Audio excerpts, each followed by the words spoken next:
Good evening. Good evening. Let me know if you can hear me.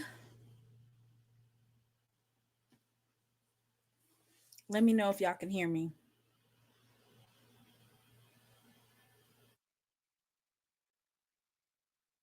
Good evening. Good evening. Thursday Night Live with She Loves Thee.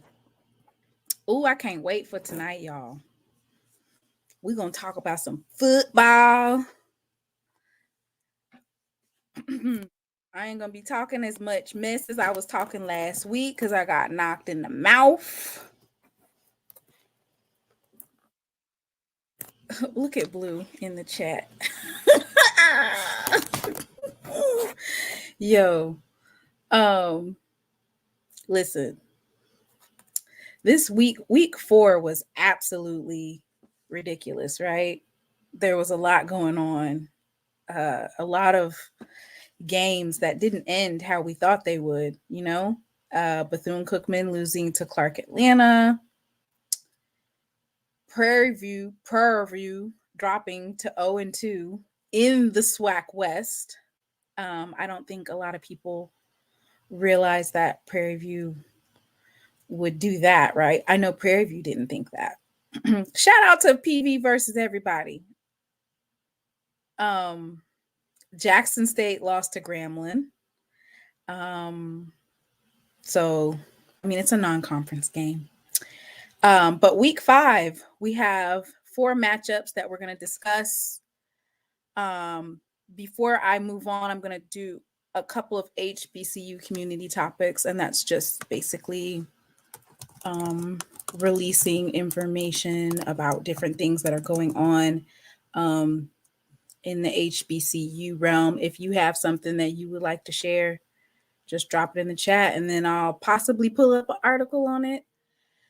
Of course, the first thing that we're going to talk about is the hurricane. I don't know if it's Helen or Helene. What I do know is that it is basically scouring the southeast and working its way up. I'm in North Carolina. Facts. I was wondering, we supposed to do Final Fantasy tomorrow. What he over there doing? He over there licking them wounds, boy. 0-2. He might. I need to know. But I wanted to definitely thoughts and prayers to anybody that is going to be affected by this particular storm, especially those in Florida and Atlanta, Georgia. I think those are the two biggest threats is the state of Florida. Helene, Queen Helene. Look, hey Ladarius. Look at the arsenal. Okay. So as I was saying, thoughts and prayers, right? Braxton, he doesn't have school tomorrow, but I still made him go to sleep because, my mouth might get a little bit off later on in the show. I'm going to try to keep it as professional as possible. But, just in case, I wanted him to be nice and sleep. See, how many folks are off tomorrow? Houses underwater already. Oh my goodness. Right. So I'm going to go ahead and read this news release from FAMU. I don't actually see it. So I see the one where they talk about the game being scheduled, but more than just the game being scheduled, FAMU closed their campus, right? And the students are going to be, here it is right here, because there is some pertinent information in here. How are you going to be headed to Houston in the morning? I'm off. But don't you live in Texas? How are you off? There ain't no rain in Texas, co-pilot. Anytime there's a hurricane in the Gulf, Alabama always gets the outer bands of the full storm. Oh, wow. And so I just wanted to share this because it has some pertinent information in it. So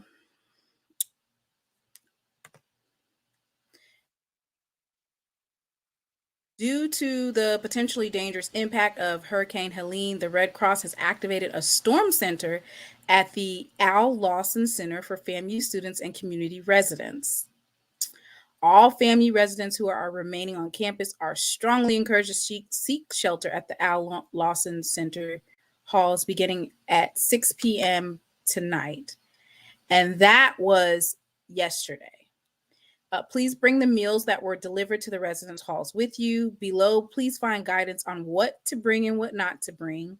So, of course, they were saying, like, bring your ID, your medications, some snacks for up to 72 hours, sleeping bags and stuff like that, personal hygiene, clothing, entertainment, and comfort items. They are allowing animals to be in that particular shelter. They had a shuttle yesterday till 10 p.m. All residential facilities are closing at 9 a.m. on Thursday. And it says, if you choose to shelter in the university residence halls, you understand that food, electricity, and services will likely not be available for an extended period. I didn't even know that they were still going to allow students to be in the dorms at all. Right? I didn't know that. I thought they were closing it. This is very pertinent information, which I'm sure that the FAMU students are aware, but if you have family that's in Florida, it's not just for FAMU students, right? It says the Florida Department of Emergency Management has partnered with Uber to provide Floridians free rides to a state-approved shelter for up to $35 each way. Use promo code Helene Relief in the Uber app. So this is very pertinent because sometimes we talk about like people not having access to transportation to get away from the storm. Some kids don't have cars. There's some families that don't have cars, right? And so this is very pertinent. So if you know somebody in the state of Florida that is in need of going to a state-approved shelter, you can use that promo code, which is Helene Relief in the Uber app. And it just says that your safety is our top priority. Evacuating residence halls and relocating to Al Lawson Center is your safest action. A safety assessment will be completed after the storm passes to determine the feasibility of returning to your assigned residence. For more detailed guidance on preparing for sheltering, please refer to the Florida Department of Health emergency checklist. I'm going to drop that in the chat on how to be prepared for the storm. And that's not just for the state of Florida, that's for Georgia as well. South Carolina, I know that they're expecting some, and North Carolina. So North Carolina, we're expecting extreme flooding, possible power outages, and wind. Did Edward Waters move their game to Sunday? Let's go ahead and look. Edward Waters football.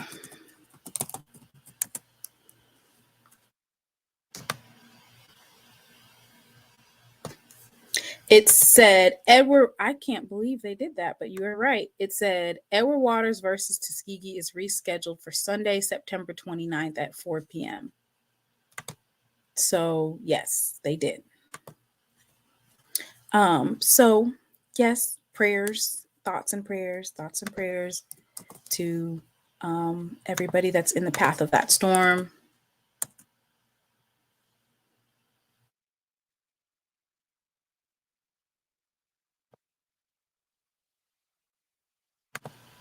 You're in Central Florida and you already have wind gusts? That's crazy.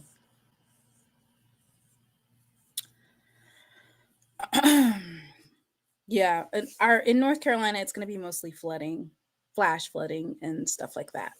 But so now that we have that out of the way, my favorite, He come on just in time. Let's go ahead and get right into it because I don't want him to get sleepy tonight, y'all. I need to go ahead and get him on here. Mr. Ford. Hey, Mr. Can you hear me? Yeah. How you doing? You should be closed tomorrow. Matter of fact, ain't y'all closed? Yeah, the school is closed tomorrow. Yeah. Okay, Mr. Ford might be on for the whole show. I School's don't know. closed. Let's see. You Let's see tired? that. You Yeah, we'll tired see. already? All right. So you guys are expecting a lot of flash flooding, right?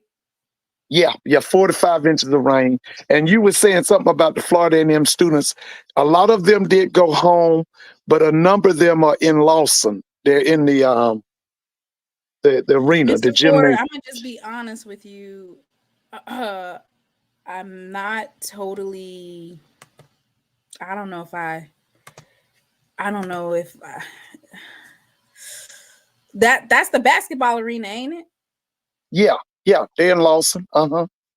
They got. I think the Florida State students are in that arena downtown, that Civic Center. That's where the ones that didn't go home. They got them at the Civic Center. Everybody's in the carts. Mm.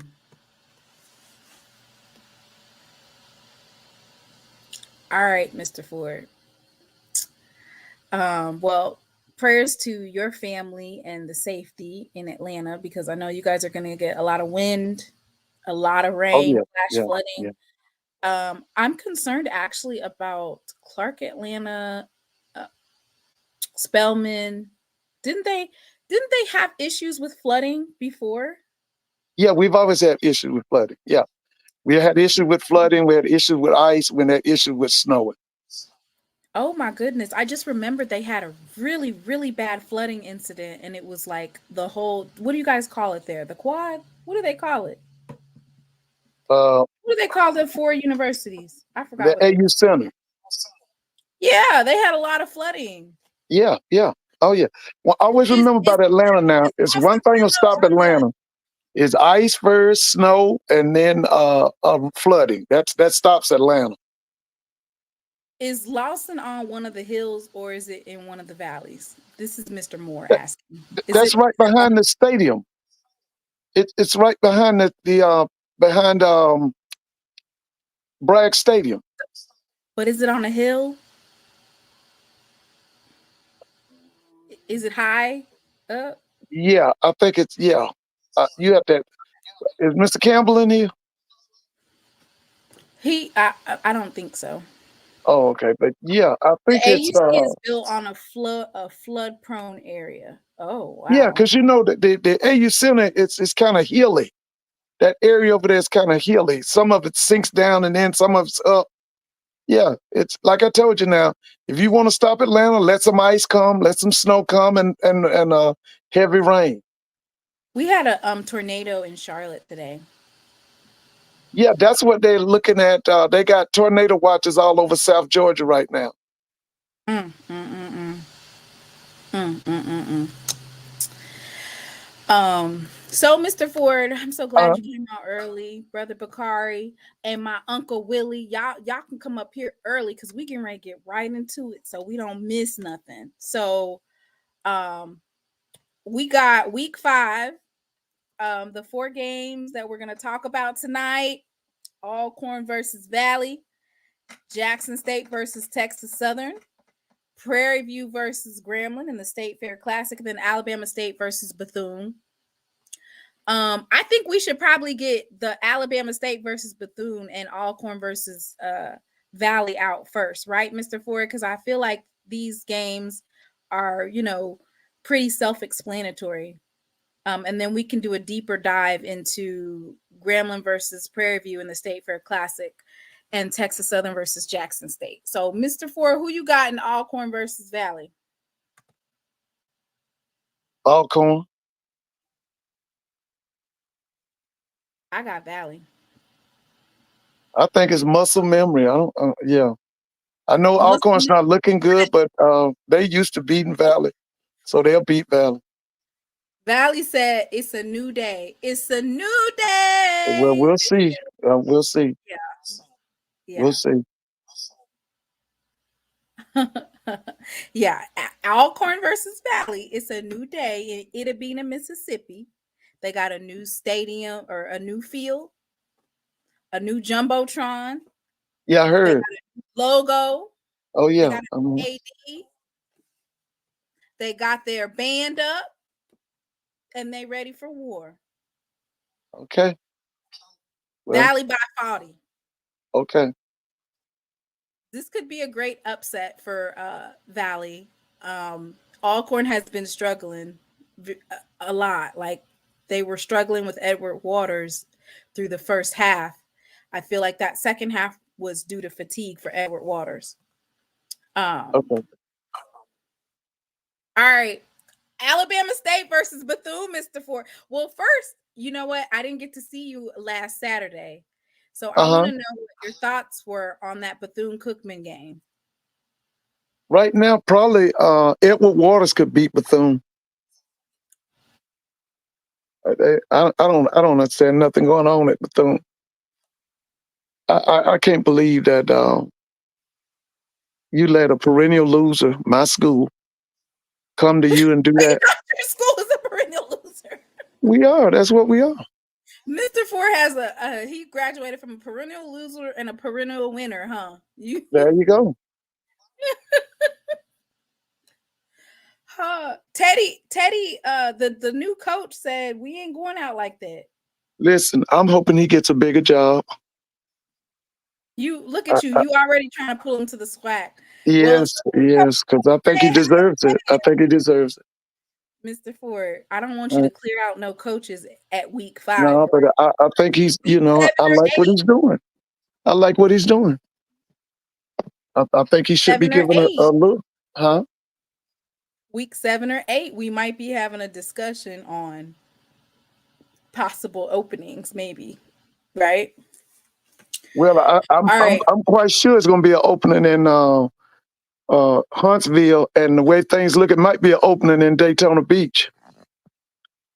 He's only been there for 2 years. Who are you talking about? In Daytona Beach, you talking about Well, it don't Bethune? matter. Two years is long enough. No, it is You not. beating a D2 school, a perennial loser who won no games last year, 28-7 at the end of the first quarter, and you lose the game in front of them people down there. They not gonna go for that. Listen, you got to understand, Bethune-Cookman is a school that has a lot of pride. These people have, at one time dominated FAMU for 9 years. Somebody tell me, I think it was 8 or 9 years. And then you can't beat Clark? Listen, they got some problems down there, man. I'm going to tell you right now, if them people talk to Reggie Theus, I think Reggie going to make a move. Ooh, I hope not. I think Reggie will make a move, man. Yeah, baby. I Reggie, think Reggie.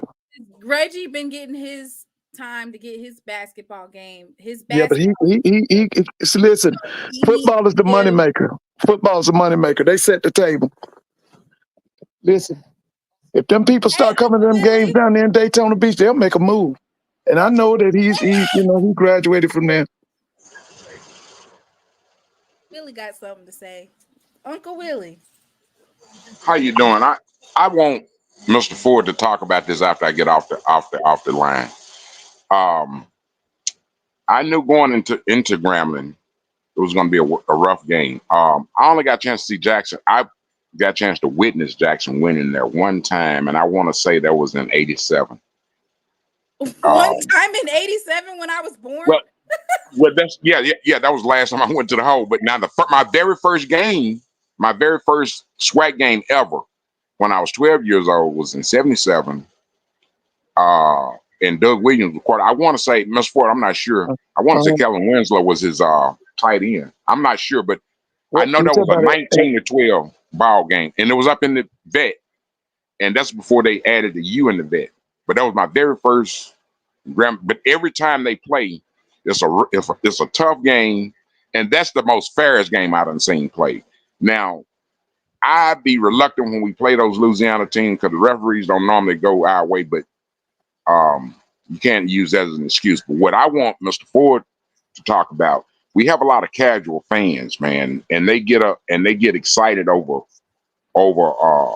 the little super plays. But you got to have a true dual threat is someone that can throw over the top. And I was saying all the time, McCoy I mean, he's a good runner. He got good legs, but he's not. His arm don't frighten anyone. And you have nuts that's putting him on the same level as that quarterback Primrose over in Alabama. And he's nowhere near that level. Anyway, I'm not even going to get into that. I'm just going to stay on top. I want you to discuss the quarterback situation and how it plays out with Jackson State, Mr. Ford, once I leave. But this is something I wanted to do on your platform. This is something I want to do on your platform. People, we still hear about a lot of people want to have a new stadium. Do you know how many Hall of Famers played on that stadium, on the Veteran Stadium? It's a lot. I got a chance to see Emmitt Smith play USM on that stadium. It's a lot of Hall of Famers played on that stadium, on that field. Now I'm gonna say this one more. Try to say this one more again. You want to raise money, Jackson State, because I know they watch your program. From 40-yard line to 40-yard line on the lower corridor, put armrests and backs in each one of those seats. One side you can paint red, and the other side you can paint blue. You can charge your $60, your $55 and $60 for that. Everything on the upper corridor, you can have that as the 40 for Jackson State by 40 club, and you can charge them $40 to get in. Everything in the end zone is the student section. I'm telling you, and it won't cost that much, and you'll make all your money. I believe if you do the math, you'll make close to three tickets if you fill the stadium out. But see, it don't look good for them. Either you need to. It don't look good when you filming the game from the home side and you see the seats on the other side empty. But in order to fill those seats and still make the money, because see, we can fill half our stadium and still make more money than these people that can fill their little high school stadiums up. So in order to fill those other seats up, you get them at a good price. Now check this out. I'm going to throw in another wrinkle. If you buy premium seats, reserved seats, you can give them give something like banners and different things. But if they get in the 40 for 40 club and they buy season tickets, you can give them stadium seats. With the Jackson State I don't as a know. package. There's so much going on with whether or not to renovate the stadium or get a new stadium. It wouldn't make any. Okay. I'm going to tell you so who do you think? I'm sorry. Go ahead. Oh no, I'm getting ready to shift it. You can make your last point, and then we shifting it back to football. Okay. Well, my thing against building a new stadium. Why would you start over? Because you're not going to be able to build a 60,000 seat stadium. So let's say you go and build a 30,000. Yeah, we're not going to start over. Mississippi is never going to give us money for a stadium. They just kind of like do a but let me just put this out there, Tamona. Let me put this out there. See, you're going to be in the same. If you build a stadium close to the campus, you're going to be in the same situation that Alabama A&M. Ain't nobody going to want to risk coming in that neighborhood. Then you're going to have to charge $70, $80 for general admission in order for you to pay for the damn thing. You're not going to be able to see. Why would you do that when you got a 60,000 seat stadium and you can do exactly what I'm saying and still make your money and still fill that stadium out? I mean, just ponder on it. Mr. Ford, I'm gonna sit back and okay, go ahead. Let's talk football. I just needed to get that out. Right. I just needed to get that out. Mr. Ford, so since Mr. Ford said that Bethune-Cookman could get beat by Edward Waters, I'm guessing you going with Alabama State, right?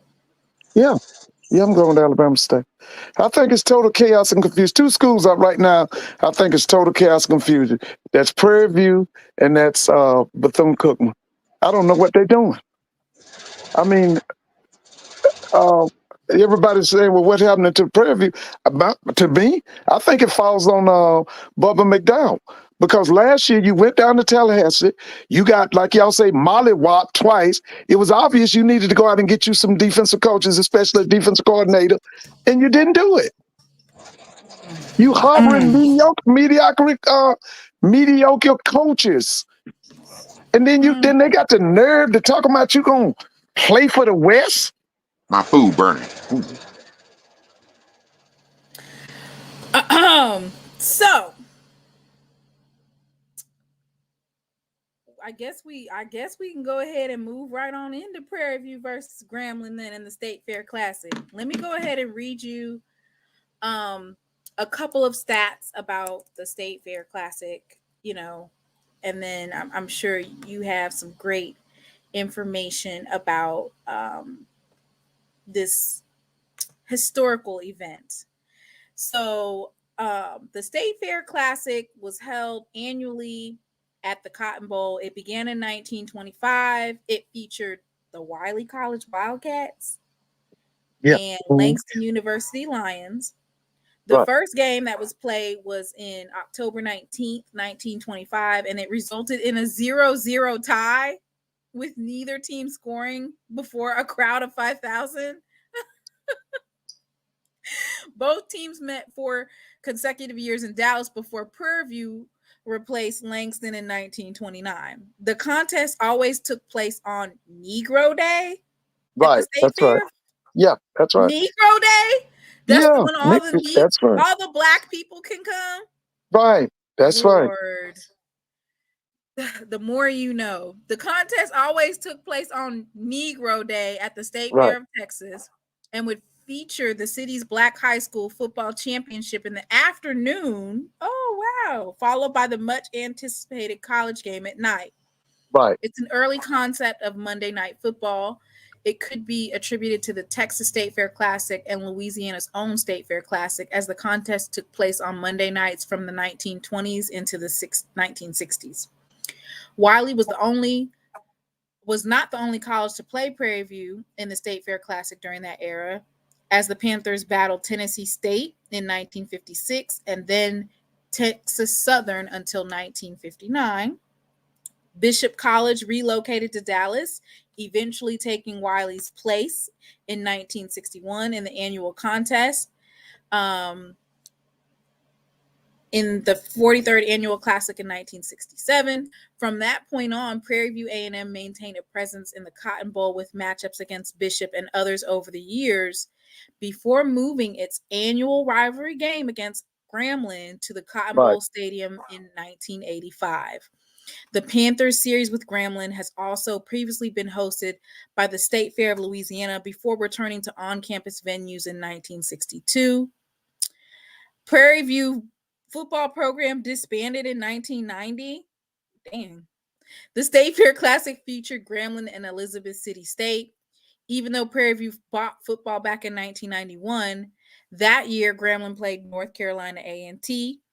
It wasn't until 1992 that the Classic would see Prairie View versus Grambling once again. Since then, it's been the annual matchup held at the State Fair Classic. Grambling won every game until this changed with the 2009 edition. The game subsequent to this has been very competitive, with Prairie View winning 9 out of 14 contests between then and 2022. At one point, it was even considered likely that Grambling would have to be replaced by Langston for the Classic's 2015 edition. It says that the Classic has an annual estimate economic impact of $8.5 million for the city of Dallas. The game attendance was 55,231 in 2017, which solidified the event as one of the largest HBCU football classics in the nation. I wonder how much money they get. Both schools have significant portion of their alumni base in the Dallas-Fort Worth Metroplex. Okay. So in 2023, Grambling won 35-20. And then Prairie View won from 2022 to 2018. 1, 2, 3, 4, 5. So that's 5 wins in a row. And then Grambling had 4 wins in a row. Wow. So that's just a little bit of history. Mr. Ford, do you want to add to that? Yeah, remember Dooley owned Grambling when Dooley was the head coach at Prairie View. I don't think we ever beat him. He owned Grambling. Now, when I was a student at Grambling in 1985, we came out to Dallas and played Prairie View at the Cotton Bowl. and that game drew 68,000. That's the game that Eddie Robinson surpassed Bear Bryant's winning record. Okay, that's when he broke Bear Bryant's record. I was under the impression that Grambling had been a part of that so-called Negro Day back in the day now, because when I got to Grambling, they gave us an orientation about that, about the fact that the blacks played one weekend, and then the next week it was Oklahoma versus Texas. So we was told that, like you said about the Negro Day, that was definitely true. Now, during the 50s, I think even in the 40s, Prairie View was a dominant power in the SWAC. The only team that could really compete with them was Southern University under Arnett Mumford. And if you go and look at the Orange Blossom Classic ledger, that was some times when Billy Nix took his teams down to Miami and they would whoop up on FAMU. Okay? So I don't know if they've forgotten that at one time because at one time, one of the oldest bowls, I think was Prairie View hosted one of the oldest black bowls it was, if you go back and do the history.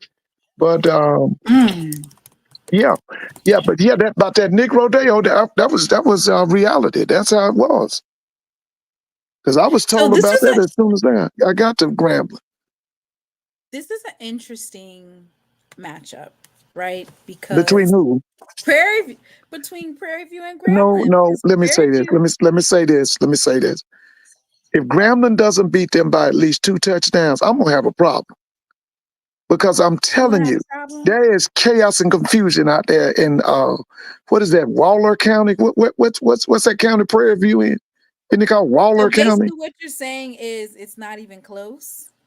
Hey, I told you, Bubba is harboring subpar, mediocre coaching. He should have went out and got a defensive coordinator. Listen, no other HBCU in America spends as much money on sports as Prairie View.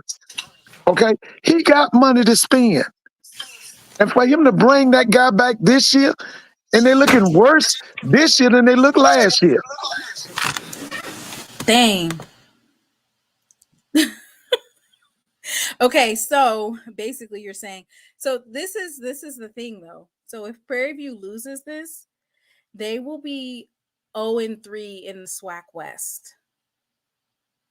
The SWAC West, the journey for them to even compete to be the winners outright in SWAC West are virtually gone, right? So after they lost the second game, it was like, dang, it's gonna be hard for y'all to jump back. But a third loss in the SWAC West is virtually seals Prairie View's fate for being able to come to the SWAC West championship. So, well, one thing I've learned, when Blue says something, I have to listen. And Blue is saying that Bubba's seat's getting hot. That the people out there at Prairie View are kind of unhappy. Not kind of, but they unhappy about some things. So I can see that. So I'm that's another thing I'm watching too. But like I say, when Blue talk, I've learned. I listen. So I'm taking it. You're taking Grambling. I'm taking Grambling by at least 14 points, at least 2 touchdowns. Are those going to be defensive touchdowns? Well, yeah, because Grambling's really good. That guy. I told you this summer. I was really happy that we got that. You Jason ain't told Rollins. Me nothing this summer. Well, you weren't listening because I told you. Yes, I was. I thought. Mr. Listen, Ford, you said, I thought we had 2 good. I've always told everybody, Dooley has 3 SWAC championships as an offensive coordinator. And I've always thought that he was a better offensive coordinator than he was a head coach. I watched Jason Rollins, and I talked to people about Jason Rollins when he was at Southern.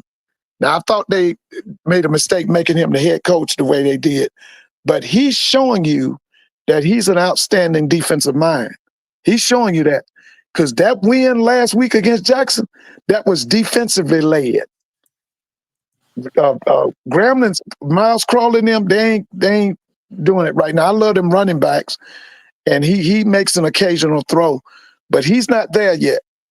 Crawley's not there That's yet. interesting because offensively, when we look at in terms of stats, Grambling is actually second overall in offense behind Jackson State and fourth overall in defense, whereas Jackson State's third in defense. Alabama State, of course, is first. In terms of statistics. Now, of course, with the eye test or looking and matching up which game is which, you know, me personally, I would say that some of those mistakes that Grambling capitalized on them, but I feel like it was self-inflicted, which reminds me, let me go ahead and play this disclaimer. This basically is a disclaimer for that loss for Jackson State in the hole in Grambling, Louisiana. What can you learn? Is there anything that you can learn from it? Just kind of to reflect back on the Orange Blossom Classic. If we can do the things that we need to do, we'll be successful. The game last year was all self-inflicted stuff. I mean, every single thing that happened to us, all of those things we've had to reevaluate, and we're going to do those things differently this year. And so with our team, we understand that the focus has to be on doing the little things right. You know, that second F in our program is fundamentals. And so those are habits. Those are the little things that it takes to be successful. And so we got to really, really focus on that because the talent is there. And if we do that, we feel like there's not a team on our schedule that can beat us toe to toe if we do those little. Yeah, that's how I feel. You know. Well, I hear your disclaimer, but let me just say this. let me just say this. If TC doesn't go ahead on and make a decision to play that Jacoby Morgan kid and they lose this weekend, he gonna have hell to pay in Jackson. I'm gonna tell you now. I know he graduated from there. He was a star football player from there, but I'm just gonna tell you, Jackson people are just like Southern people, just like FAMU people, just like A&T people, just like Grambling people. They don't tolerate that losing. And I've said this over and over. You might not remember hearing me tell you that. Those people at Jackson are very intelligent when it comes to football and football strategy. That stuff that's going on with that quarterback situation, that to me is inexperience. How can you have a kid that's 6'4", 6'5", that's came down from a Power 4 program and you got him on the bench? That don't make no sense. I don't know if he can't make the decision, but it's wearing on his team. Now, I told you, I don't know if maybe I was talking to Doc. Listen, now, here's the thing. They came down to Grambling. They were still wallowing in that win against Southern. You don't do that. They should have taken, after that Saturday game, they were supposed to take Sunday and kiss their behind and tell themselves how great they are. And then Monday, you're supposed to get yourself ready for Grambling. They didn't do that. They came down there to Grambling, wallowing in what had happened at the vet the week before, and expected Grambling to lay down for them. And Grambling pimp slapped them in the mouth the first quarter. That's why Grambling went up 14 to nothing. Wait a minute. Yeah, that's why they went up 14 to nothing, because they were wild. But here's the other thing. All this indecision at the quarterback position, it's wearing on the team. Let me tell you something. I talked to some Jackson State people this week. They pissed. I'm just talking about these Jackson State folk up here in Atlanta. They pissed now. Wait a second. Wait a minute. Slow down, Mr. Ford, because you got all that. Mr. Ford said, what now? You said, hey, you got the street committee report. And the Tigers ain't happy about losing. No, they ain't happy. The ones up here ain't. They're not happy. And I can listen. To me, you get a Jacoby Morgan. To me, that's like you done got a pro prospect at a black school, and you sit 6'4", 6'5", 220, 230, and you got him on the bench. Come on. See, that. Let me tell you what that is right there. See, that represents inexperience at the head coaching job. Now, I'm going to tell you something else. Now, I told you this before, and you might claim you don't remember. I still got a little problem with TC being offense coordinator. I think TC should have went out and got an offense coordinator. Okay? To me, the head coaching job at Jackson State is big enough. And then you're going to add the OC to that? You might not understand that, but I'm just telling you, with my experience, them need to be two separate Can you jobs. help me okay, so help me understand this, because when you are the head coach, yes, there's different styles of head coaches, right? Sometimes you have a head coach that is kind of like an overseer, and they let everybody do their position, whether it's the defensive coordinator, the offensive coordinator, the offensive line coach. Like, everybody has their position, and you work more so as a CEO, right? So you have some coaches who are CEOs, and then you have some coaches who they want to be over everything, right? So I don't necessarily think that him being an offensive coordinator is the problem. My issue I is, do. are I you do. able I do. during the game, if he puts somebody over being a head coach, like, say for instance, Coach O is just hypothetically, okay, you're going to just be the head coach while the game is going on, and I'm the offensive coordinator. Can't you do that? Listen, you got usually your quarterback coach, because that quarterback position is so important on the offense. Usually that's the person you look at as is your offense coordinator. Now, I don't know.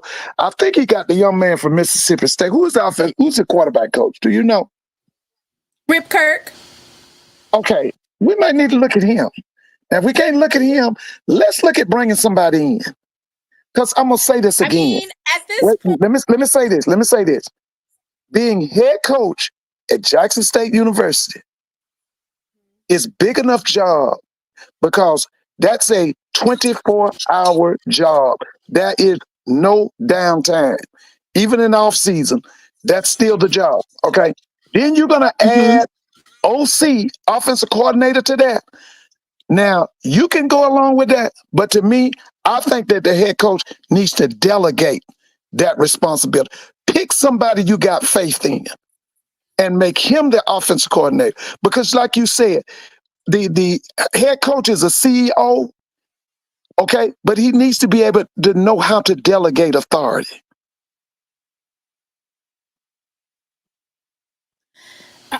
So I think for us, like you said, this is the biggest indicator, which is Texas Southern versus Jackson State. This is going to be the tell all, right, for how this matchup is going to go.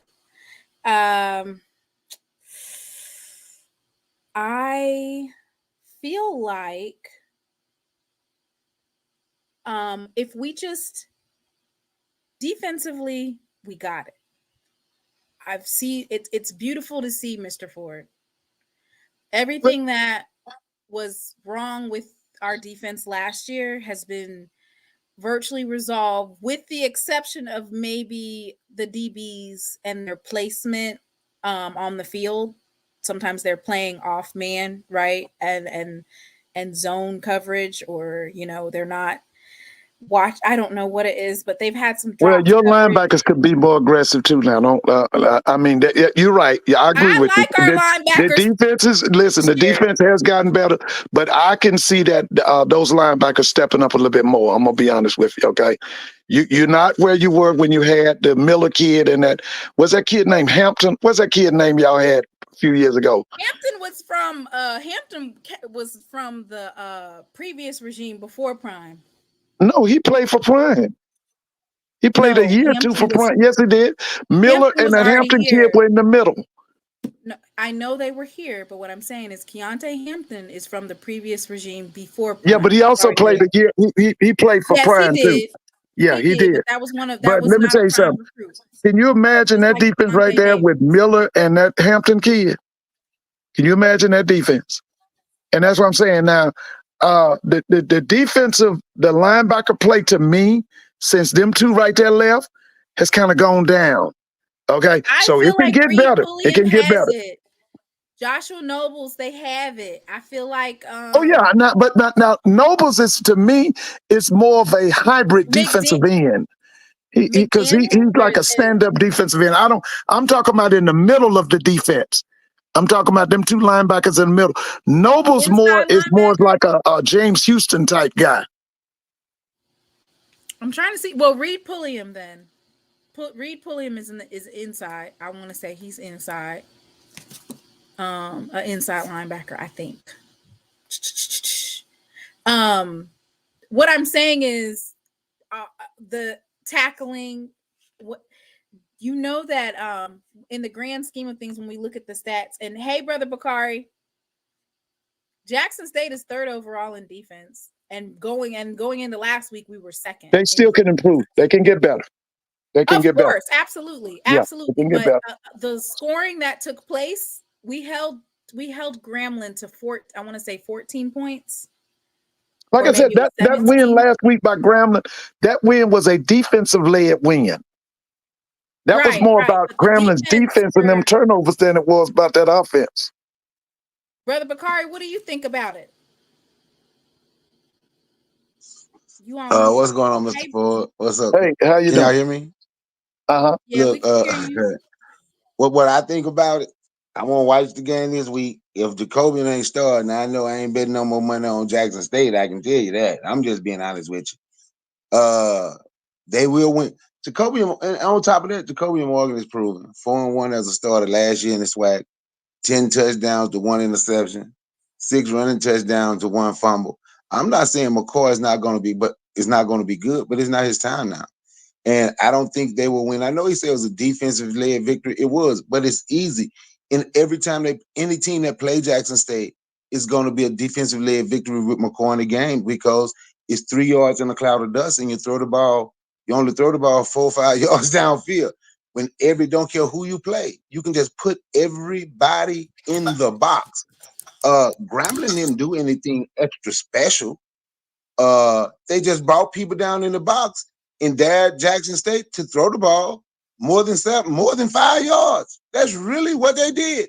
And either the coach don't trust McCoy, I don't know what it is, but they're content throwing 5-yard passes. Me personally, I honestly believe Jacoby Morgan is an NFL prospect. I believe he's the best, not just I believe he, from what people I've seen playing, I've seen other than SWAC and MEAC. From what I've seen, he's probably one of the best, if not the best in FCS. But you got your quarterback that can stretch the field, and he's on the sideline, and you're playing 1980 football with flash. It's basically 1975, 1980, 3 yards in a cloud of dust. The only difference is you're doing it like a run pass option. So Texas Southern this week is going to do the same thing Grambling did.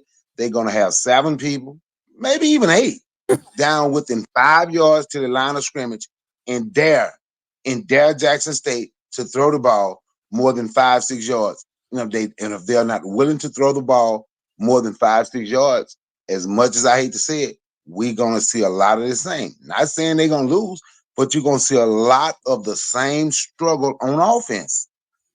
Oh no. We're not seeing no. Run the ball. Yes, you can run, but you know why it's hard to run? You know why it's hard to run? It's hard to run the ball when people got 7. Your 3 linebackers is within 5 yards of the line of scrimmage. You don't make them back up at all because even your passes is just an extension of the run game. It's 4 yards. It's 5 yards. You have to try to stretch the field sometime to loosen up the defense. You have to. I'm going to tell you something. When I saw after the first game against ULM, I said, you know what? I'm going to be honest. I was disappointed. I said, Jackson State ain't even trying to win the game. Now they have played 4 games. And yes, they were trying to win. They going to just throw the ball. They going to throw the ball 5 yards. You're going to have to throw the ball downfield. When they scored against Louisiana Monroe, each time they scored against ULM, they got in position to score. It was deep balls downfield. One of them was like a 30, 40-yard touchdown. Each time it was because they would push the ball downfield. You have to push the ball downfield. That's just my Mr. take on it. Ford. Mr. Ford, what you think? Yeah. What'd you say now? What was So your question? he's basically stating that if we don't make the Texas Southern defense make them back up off of stuffing it in the box, like they don't feel like if it's a certain quarterback, they don't feel like they need to go deep, right? So they're just going to stuff the box, so that'll make it hard to run. What are we going to do? I mean, running is basically that. Absolutely is our ace in the hole. Our coach, our offensive line coach, Manny Ramirez, came from Texas Southern. Texas Southern had number one in rushing in SWAC for at least a couple of years. Number one in rushing, right? Because that's what that offensive line coach instills in his offensive linemen, right? The ability to open up those gaps for those running backs. So we're expecting to run, and that defense is expecting for us to run as well. How do we get over that? We're still at problem number one, which is which one is going to be the quarterback. Well, yeah, that's number one. But presupposing that they do go with Jacobian, I have said this, and you probably don't remember this too.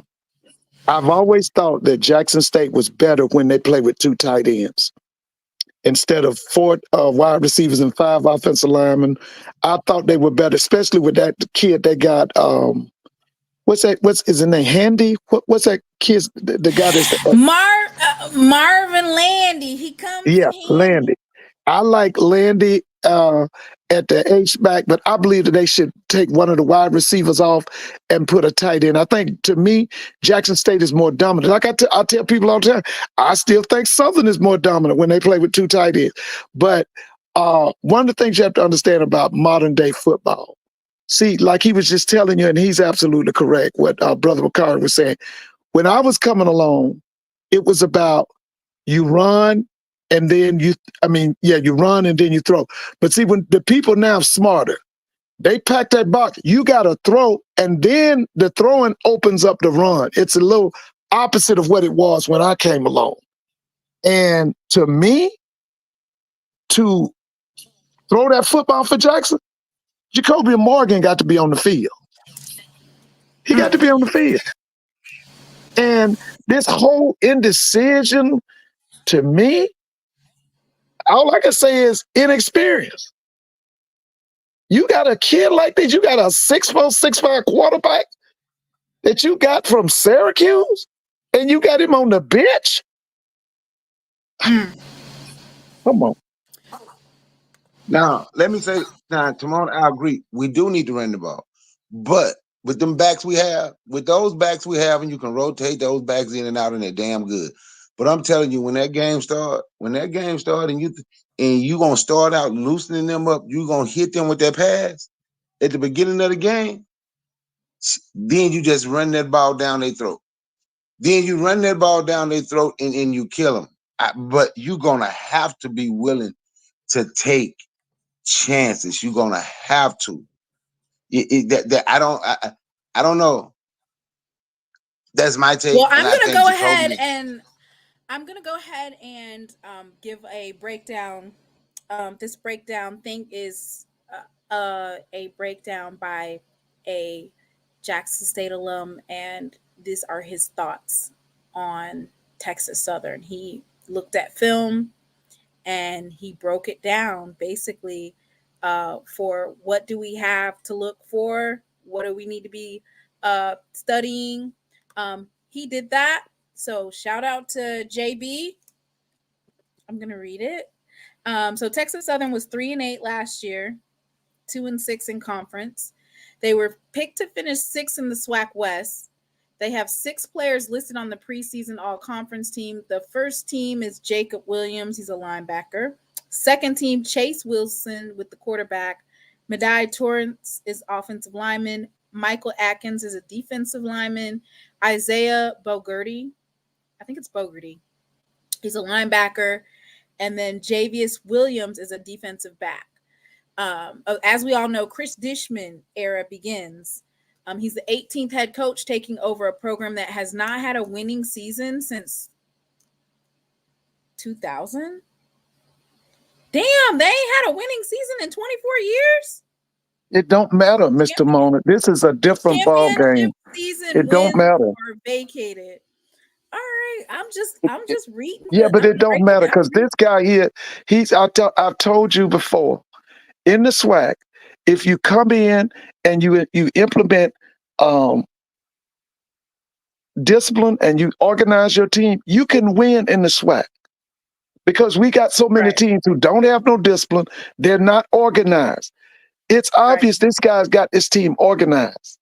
That's why Right. he's a threat. Okay, that's why he Yes. almost beat Lamar last week. Right. Texas Southern returns 5 starters on offense, 8 starters on defense, and on special teams. However, head coach Dishman states that starters are chosen by what a guy does in practice during the week. Nobody is. Now, listen, who used to say that? That a guy's chosen by what he does during the week. Who used to say that? I don't know. W.C. Gordon, who? Pete Richardson. Oh. That was Pete Richardson.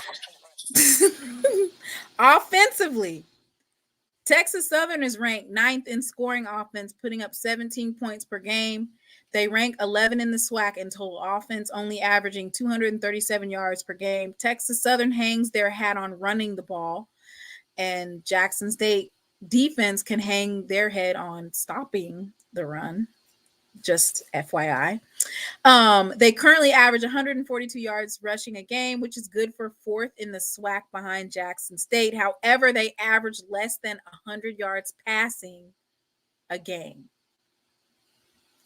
So when it comes to passing, defensively, Texas Southern ranks 6th in the SWAC in scoring defense, giving up 32 points per game, which, of course, they played Rice and they played Lamar and they played who else? Was it Michigan? Eastern? They played another team that obviously would inflate those numbers, right? When you're playing those types of teams and you get blown out. Texas Southern is susceptible to the run as their defense gives up 178 yards a game, but stout against the pass as they are 2nd in the SWAC. Texas Southern has played 3 quarterbacks so far this season. KJ Cooper started the game against Prairie. He hasn't played since, so we don't know if that's due to injury. Yeah, Chase Wilson started against Rice, but he was benched in the second quarter for redshirt Jordan Davis. Jordan Davis started and played the full game against Lamar. And the JB expects for KJ Cooper, for Jordan Davis to start in the event that KJ Cooper is out.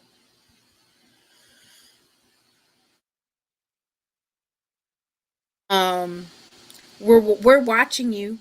We got our eyes on you. Quinn Quintel, running back. This is the player that we need to watch. Is Quinn Quintel. He is a junior from Columbus, Ohio. His previous school was Ohio University. He's only played in 2 games, but leads the team in rushing. Roughly averages about 5.4 yards per carry. And he had some strong runs against Lamar. The next one is Jiron Johnson, which is a tight end. Let me see if I can pull him up. Ooh.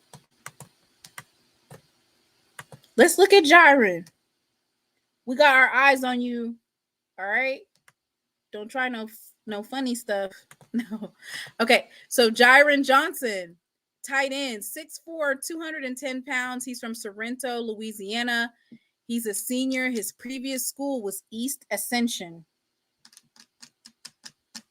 And he was the premier tight end in the SWAC in 2023.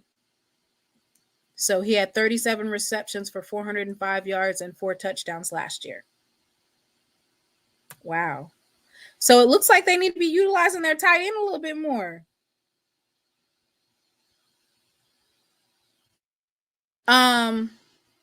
Mr. Ford, Do Uh, you think that Jackson State is going to be prepared for this game?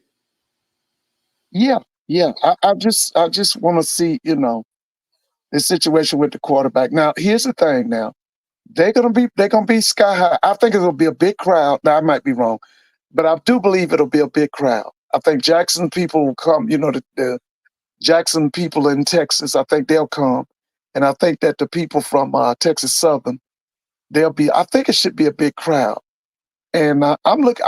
Personally, I think this is the big game of this week, as far as HBCs are concerned. HBCUs. This is the biggest game in Black college football. Is this Not game? the State Fair Classic. No, because the State Fair Classic is not going to be close. No, the top game is this is East versus West. This is one of the top teams in the East playing one of the top teams in the West. This is the top game in the HBCU football. Okay, TJ wants to come up here. TJ, you cannot be saying the G word, okay? No G words. I had to close my video from past Saturday. We were all on a high. The language was abysmal.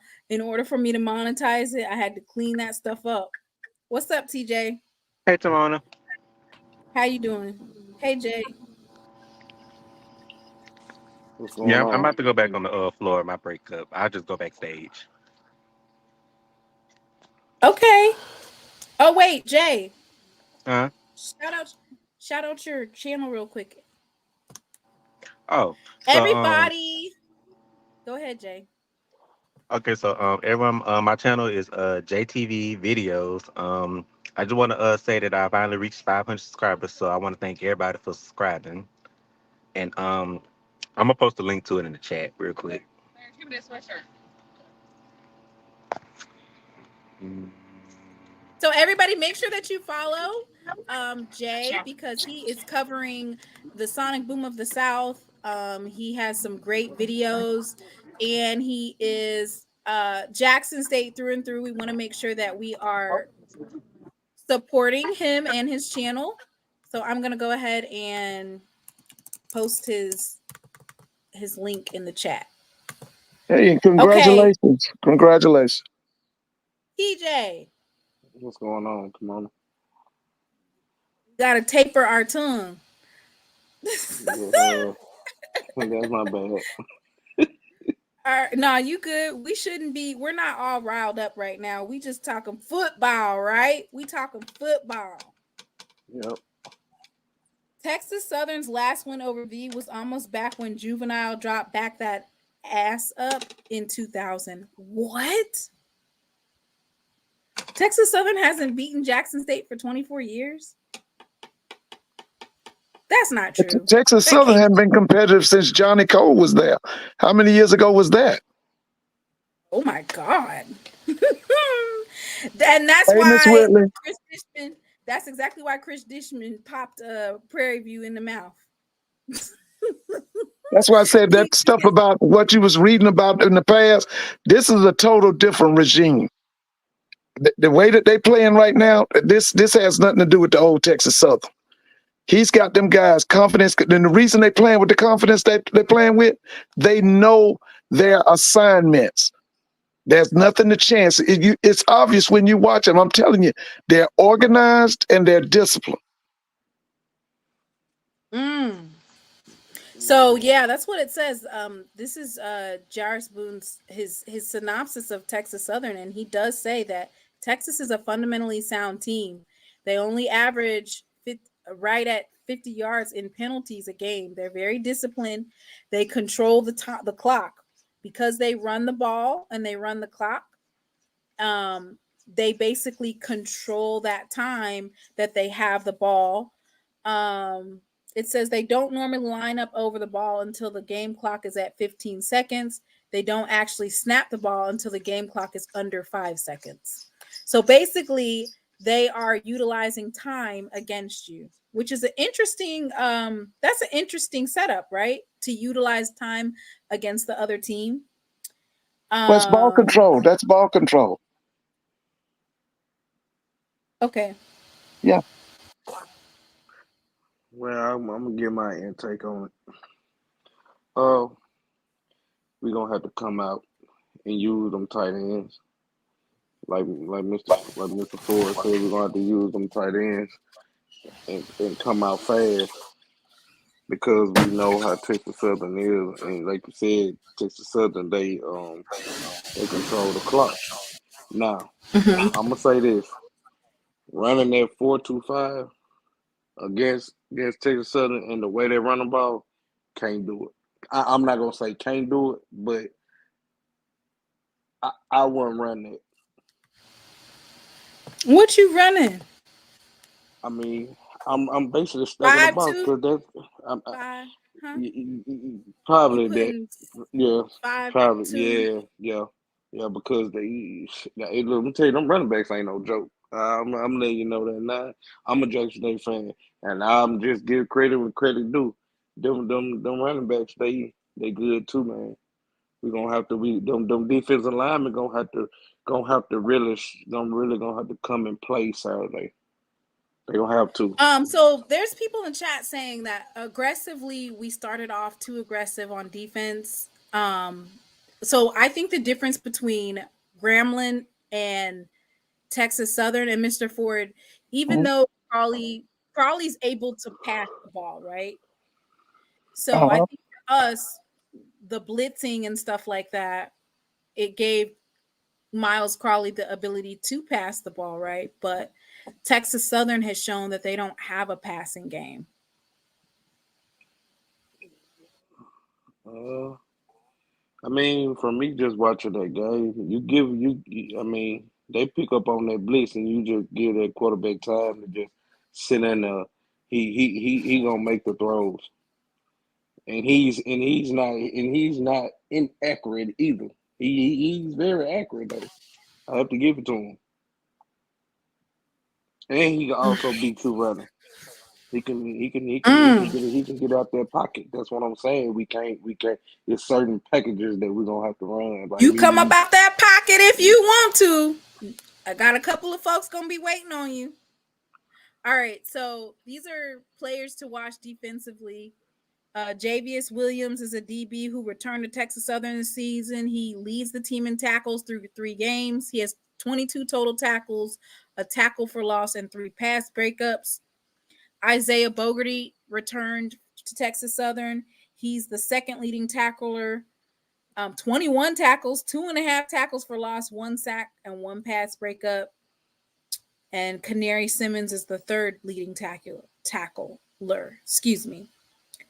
Jacob Williams is a linebacker who finished 2023 with 106 tackles, 18.5 tackles for loss.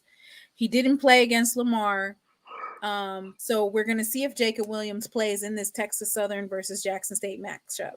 Chase Wilson was the 2023 Newcomer of the Year after passing for 1,633 yards and 10 touchdowns. He didn't start for the first game of the season against Prairie. Our current JSU head coach was a former assistant coach at Texas Southern in 2012. He was a wide receivers coach.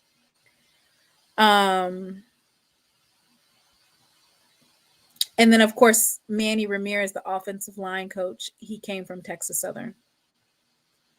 Our first and second D-line unit is solid. I feel like our defense got it.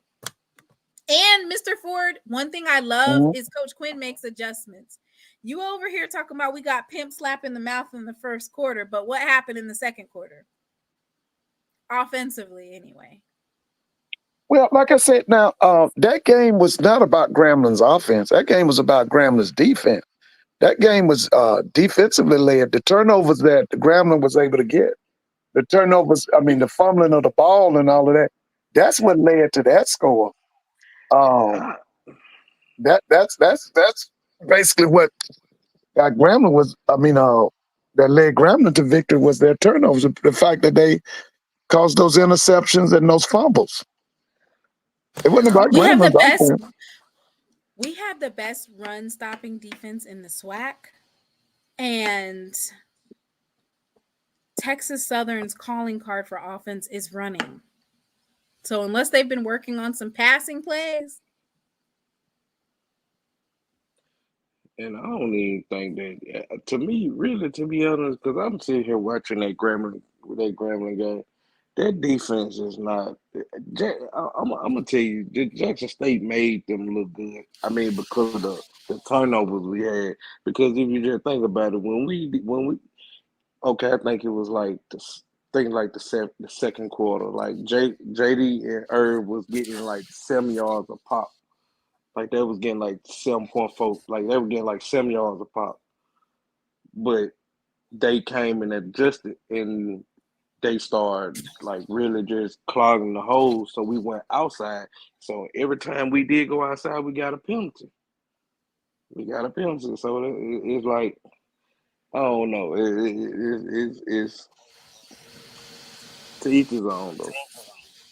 Right. Run defense was good at Grambling. I said that the other night.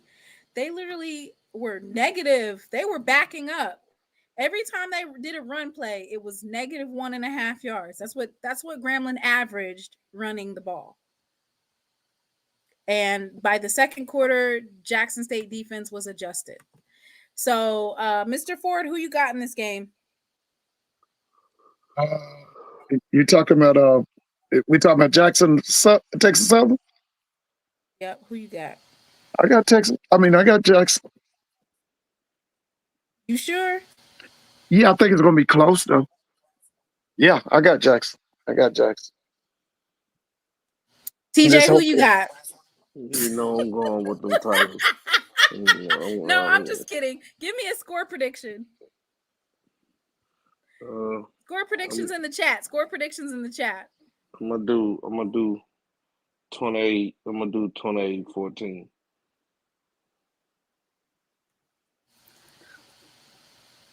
I'm not gonna say anything. I'm not doing no predictions. I ain't talking no mess. Don't ask me to come on your show to do a versus. Don't ask me to come up there because I don't want to be up there talking mess and then get knocked in the mouth of the neck by Saturday. Score predictions. We got 31-17. Mike, I just know that you're Jackson State, so I'm gonna just highlight that's Jackson State. Don't ask me to come on these shows no more. Don't have me over there talking all that mess. And boy, I was so ashamed. I didn't even want to get on there. That's the thing when you have a podcast and you're covering sports, you can't not get up there. I didn't even want to get on. I wanted to make up an excuse. But I tell you what though, tomorrow.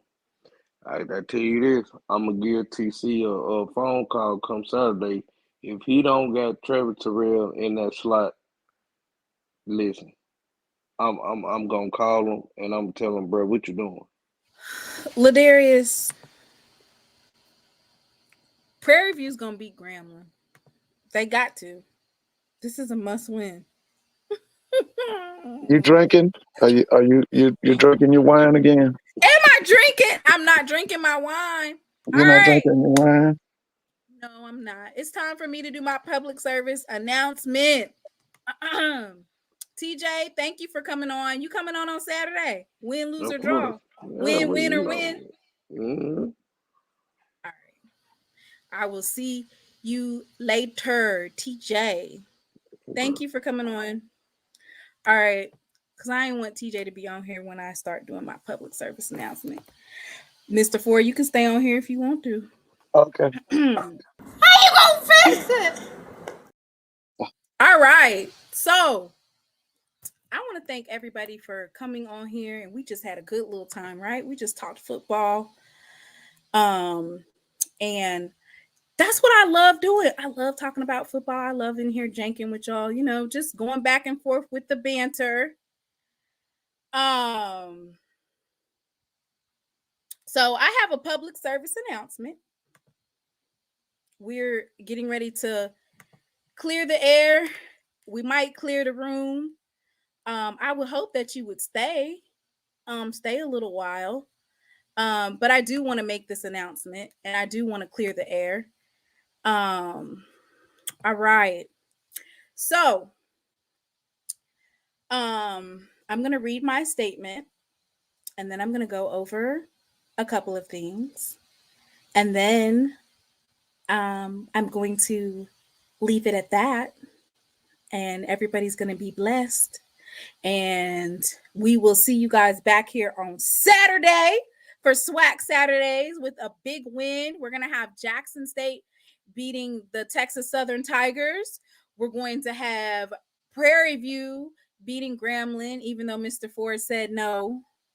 You said that we had to worry about Coach Mickey Joseph next year, Mr. Ford. You didn't say we had to worry about him this year. I think he's ahead of schedule. I think he's ahead of schedule. Well, but you didn't say that. You said y'all better be looking out for him next year. You didn't give us a warning about this year. You left that out. Well, the thing that I did tell you was I was impressed with the coordinators. And the one I'm really impressed right now is that Jason Rollins. And I've always said now I didn't like Dooley as a head coach, but I've always liked him as an offensive coordinator. Man, Mr. Ford, you've been saying that Dooley's a good offensive coordinator. Yeah, he's a good offensive coordinator. It was only 14 points, so I'm not. You didn't tell us about the defense. Who was the defensive coach? You didn't tell us. Jason Rollins, the guy that was head coach at Southern after you didn't tell us. After Dawson Odoms, remember him? He was down at Southern for a while, but he's doing a good job. He's doing a good job. Okay, so it's come to my attention that Keelan Carter and other known means I know who you are. You're just in red. Your names aren't on there, but you're known.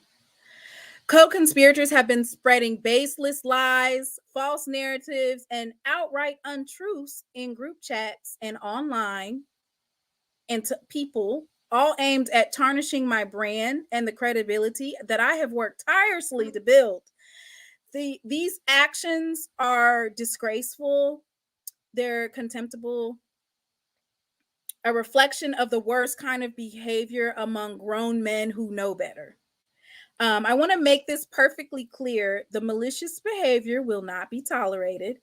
If this slanderous conduct continues, I will not hesitate to take the necessary course of action to protect myself, my brand, and my reputation. Those of you who think that you can hide behind group chats should be aware that your counterparts will be revealed and held accountable for their roles in these shameful accusations. I wish I had the Rick Ross meme. Accusations. I have always stood on truth, professionalism, and dedication to my craft.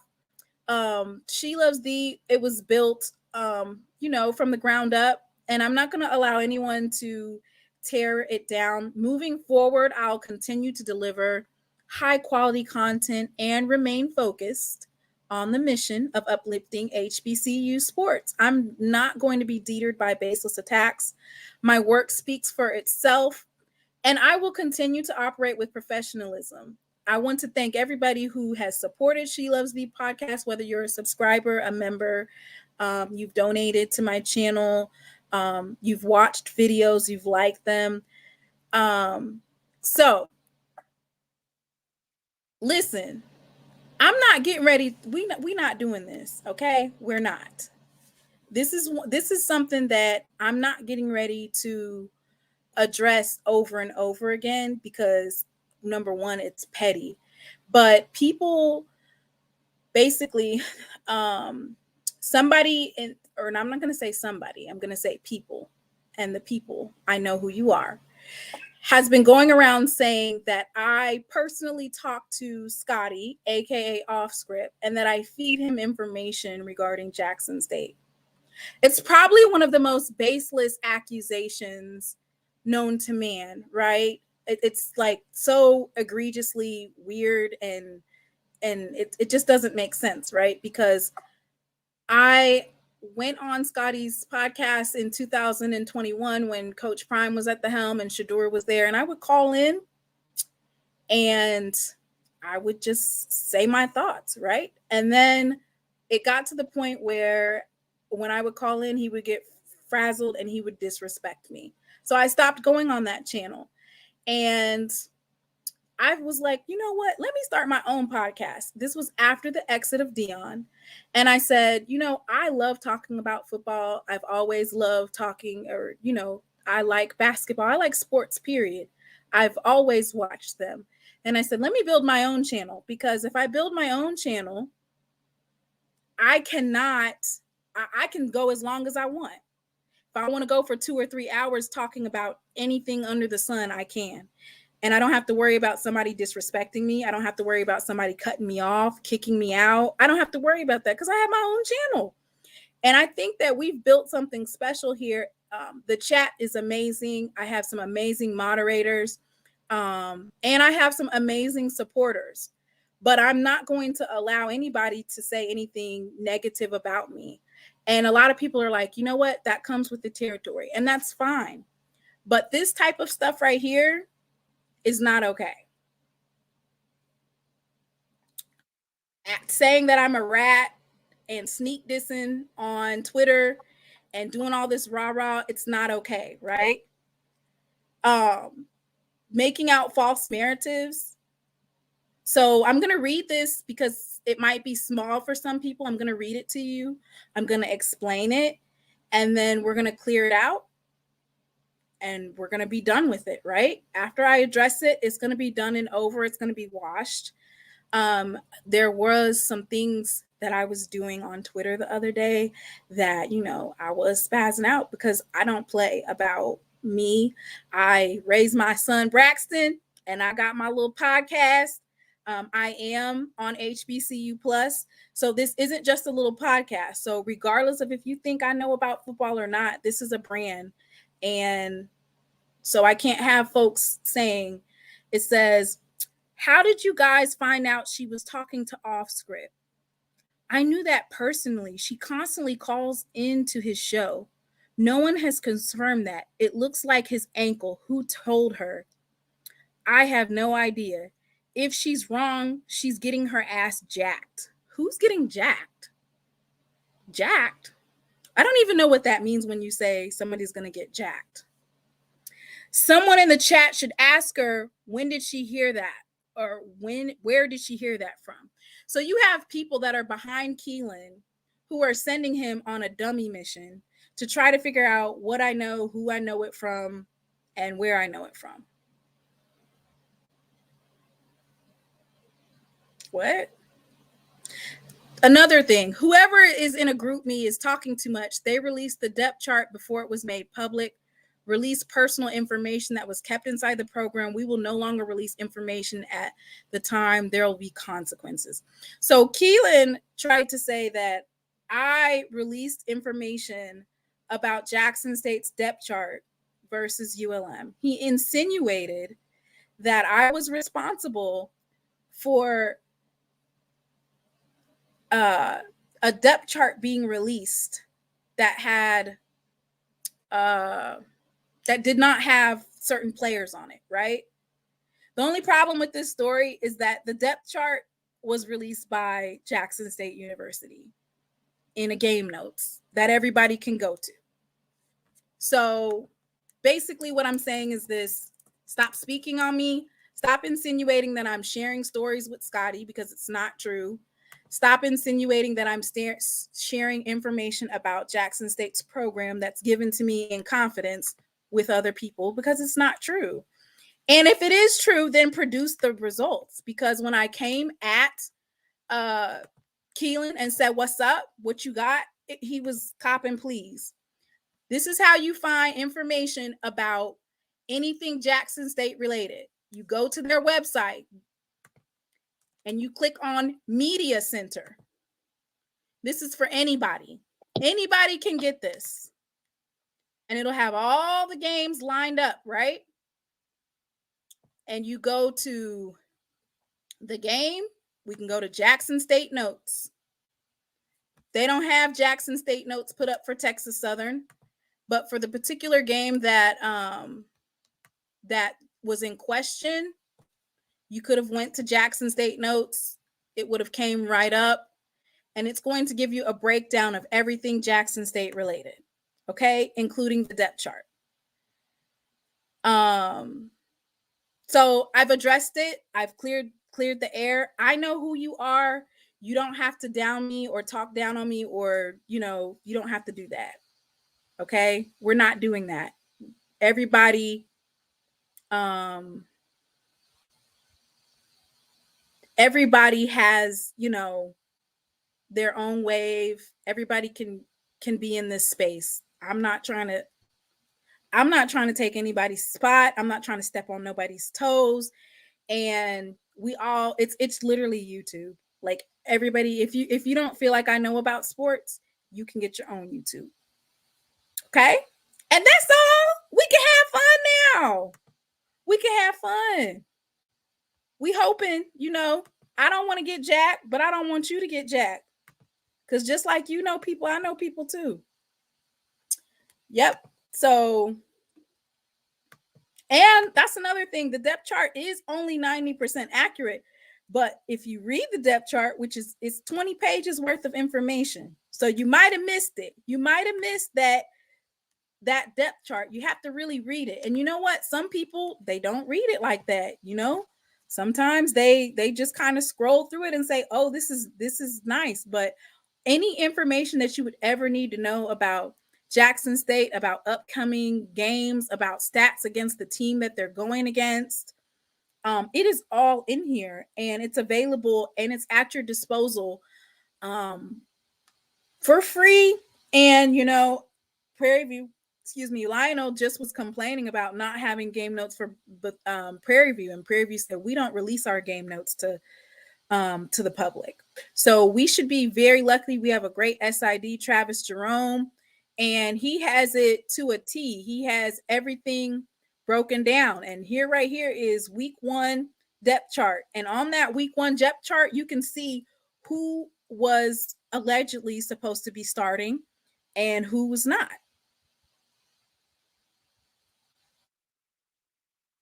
So, I encourage and implore everybody to just, let's all just be in this podcast space. You can say that I don't know about football, that my podcast is whack, but I'm going to call you out for it. Okay. And so that's exactly what I'm doing tonight. I'm not going to address it after this. Hopefully Keelan, who he said he was sorry, but we're hopefully he's moved on from whatever conspiracy theory he has about me sharing information with Scotty. So that's it. And yes, I love Travis Jerome. He is doing an excellent job of just every time that I read the notes, and now that you have that stuff available to you, it's a really thorough breakdown, historical background, stats, everything. So I want to thank everybody for that tonight. I want to thank Mr. Ford for coming on, because he kind of said some stuff. He cleared out the room. Mr. Ford going to keep it real. He's not going to sugarcoat. Uncle Willie not going to sugarcoat. Brother Bakari not going to sugarcoat. And everybody has the same theme, which is, we're not, I don't have to say it. They said it for me. I'm excited. I will be back here on Saturday. I can't stream the games. It's too much for my heart. I can't do it. Anyway, I want everybody to be blessed, be safe tonight. And I am praying that everybody from Florida, Georgia, South Carolina, and North Carolina is safe. Thank you, Al. Thank you all for coming tonight. It was great. We're going to finish early, finish it out, and I will see you guys on Saturday. Let me see. I don't even have a song today. I won't be talking no smack. Yeah, man, hey, write a check your ass in cash, man. That's all I can say. How you gonna fit? Hey, we better be winning this weekend, or I'm gonna be just like her, rolling on the ground. We made a big time, Willie.